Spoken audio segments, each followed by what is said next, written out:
Hello guys, good morning. I'm here sa backyard checking my plants. Look, sobrang init dito guys. So nag-dry na yung mga lawn namin, no? Tingnan yung guava ko guys. So marami na namang bunga. Look, wow. Look, ang daming bunga naman. Update na naman guys. Look, may ano na siya, no? Tingnan niyo guys, oh. May ano na siya. Yung ano ba? Look. Oh, may bunga na, oh, look, oh. By November or end of November, kailangan ko itong pitasin. Kasi baka magaya last year na naabutan ako sa storm. At kahit isang guava, wala akong nakuha kasi nalaglag lahat. Oh, yan, look at that. So cute. Look at that, guys, oh. Look.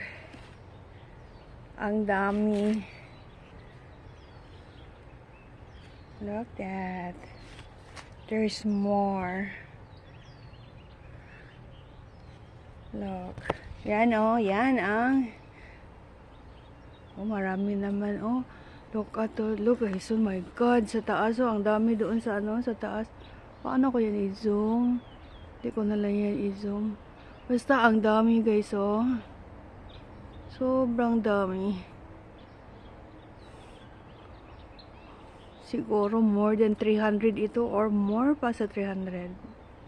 Parang this time marami siya compared last year kasi I trimmed the branches.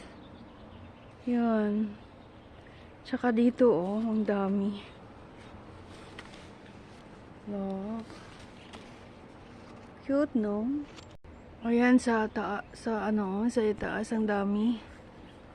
Yan guys, oh. Hindi masyadong makita kasi maliit-liit pa yung bunga niya. Ganda, tingnan niyo lalo kada guys, oh. Baby guava fruit. Malaki yan guys, pag mahinog yan, malaki at saka masarap. Ano siya, pag anuhin mo sa loob, puti siya, puti yung color. Yung nasa kabila pa kami nakatira doon sa farm, mayroon kaming American guava. Maliit siya pero ang tamis. Tsaka walang buto pala ang American guava. I think may buto pero parang maliit lang. Ito guys, update ko sa oranges. 3, merong 2, 5 siya. 5 na, di ba? And then mayroong tumubo, Look.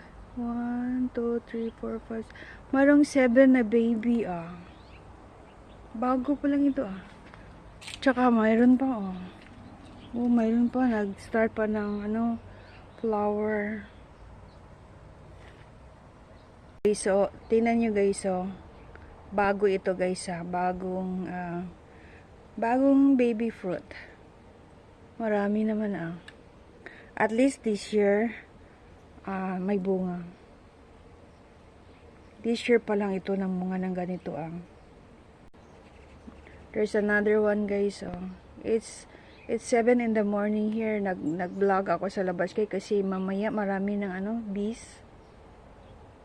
Look guys, mayroon pang isa nakatago. Excited na ako pag na ito, makita ko na yung mga orange fruit.